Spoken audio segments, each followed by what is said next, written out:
Hi there, hope you're doing great. In today's video, we'll be uncovering together in two really easy steps why the solution of these equations look pretty like this. And we'll be achieving that by completing the square. Don't know what is completing the square at all? Well, I've done a complete video about how to complete a square. So if you haven't watched it now, I do highly recommend you to first check it out, so this one makes more sense. Already done? Let us jump right in. Come on guys, let us start.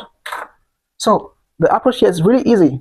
What we first need to do here is to bring this term c to the other side of the equation, and we do that by adding minus c to each side. Ax squared plus bx equals to minus c is the outcome. And when we looked really close, we can notice that it looks pretty exactly like the formula or like the expression that we had as we were trying to do the completing square. So you can just check out the last video to find out what is the completing square. And the equivalent expression was a, open bracket, here I have x plus b over 2a squared minus b over 2a squared equals to minus c. So this form is what we call completing the square. So we've tried to write this expression in another form that looks like a square completed by something else. Then at the next step, we need to bring this a to the other side of the equation. We can do that by dividing or by making the multiplication by 1 over a. We become here 1, that means we don't have to write it. We will become here x plus b over 2a squared minus b over 2a equals to, here I have minus c over a, since I've divided by a. That is a really interesting step, because all what we have to do here is to bring the terms of the equations that doesn't contain x to the other side, and left the one with x to this side. X plus b over 2a contains x, that means you can see here will be equal to b over 2a squared. Here was minus, so to the other side will be plus, minus c over a. What we need to do here is we can multiply this fraction by 4a on the numerator and in the denominator, just to bring both of them at the same denominator. We have b squared over 4a squared remain the same, minus 4 times a times c divided by 4a squared. That means we can now make the addition, and this term here remains the same, x plus b over 2a squared, b squared minus 4 times a c divided by 4a squared. Well, that is what comes out actually. So when we see this equation, it just reminds us of something we already know. This looks like a general equation in the form x squared equals to b, and the solution of this equation are x equals to plus minus square root of b. That are the solution of such an equation. That means we can apply exactly the same method to solve this equation. That will be the value we want to find out. Let me draw a line here. So it comes out that this here x, well guys, at this step it's well known that the square root of the fraction is the square root of the numerator divided by the square root of the denominator.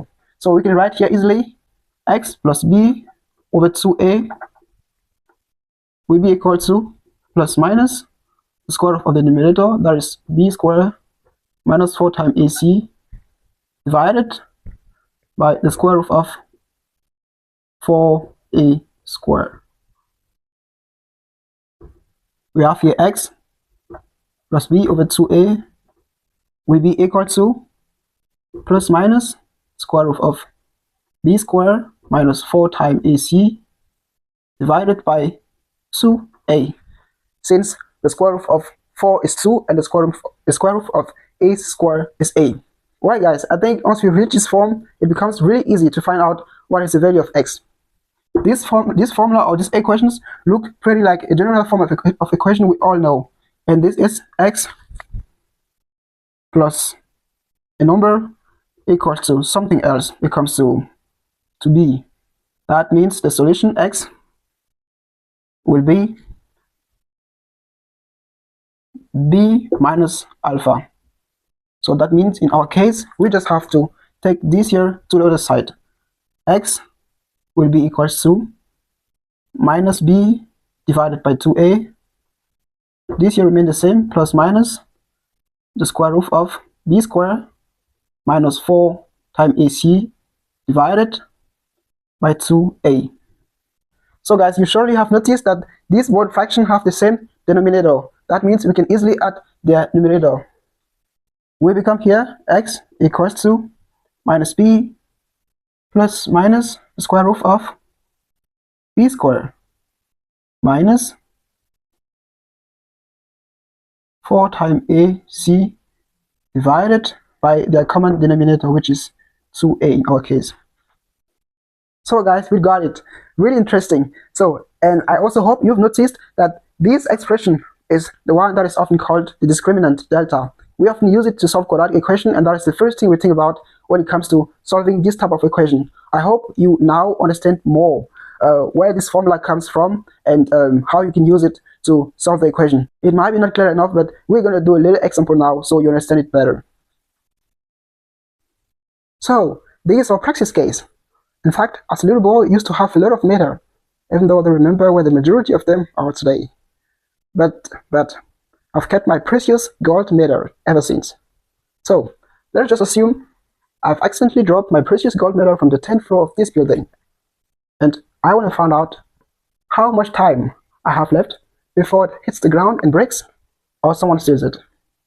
For that purpose, we use this equation. It actually tells us how far a specific object will be located from his initial point after being thrown up or dropped. Here, g stands for the gravitational acceleration, which is in fact 9.8 meter per second square. But in our case, we just take 10 meter per second square to make it simple. V0 here stands for the initial velocity. I've just assumed it was a little bit wind, so V0 equals to 1 meter per second. And the initial height is h0, which is 30 meters. So let's just replace each term of this equation with their value and see what comes out. We have here minus 1 over 2. G was 10 meters per second square. 10, and then d square.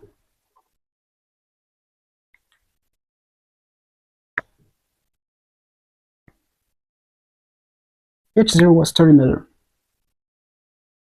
So what we have here minus 5t squared, since 10 over 2 is 5, plus t plus 30. So here comes 0 normally, because we've set the ground as the reference point. We can write this equation on the left side. Minus 5t squared plus t plus 30 equals to 0. So you have hopefully noticed that this here is exactly the form of the equation that we've solved previously. We have the equation here, and t is the variable we want to find out. The form of the general formula was, I'm going to write it here, the solution t equals to minus b over 2a plus minus the square root of b squared minus 4ac divided by 2a. We just have to identify in our equation what stands for a, for b, and for c. A is the coefficient of t squared, which is minus 5. B is the coefficient of t, which is 1. And c is 30. So let's go ahead. Minus b over 2a. b is 1 and a is minus 5. Minus 1 divided by 2 times minus 5. So plus minus square root of b squared. 1 minus 4 times AC minus 5 times 30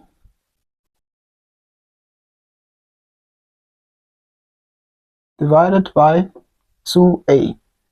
The same here. So here what comes out. 1 over 2 times 5 is 10. 1 over 10 plus minus square root of 601 divided by minus 10. So these here are two different numbers. Let's write it precisely. D equals to 1 over 10 plus the square root of 601 divided by minus 10, or D equals to 1 over 10 plus the square root of 601 divided by 10 at minus 10. By computing this, we become roughly T1 equals to 2.55 seconds and T2 equals to minus 2 times 3, 5 seconds. Here's a very interesting part. We have two different solutions. The one is positive and the other one is negative, as you can see here. But since we're talking about time, we can take a negative time. So that means the solution of equation is T1.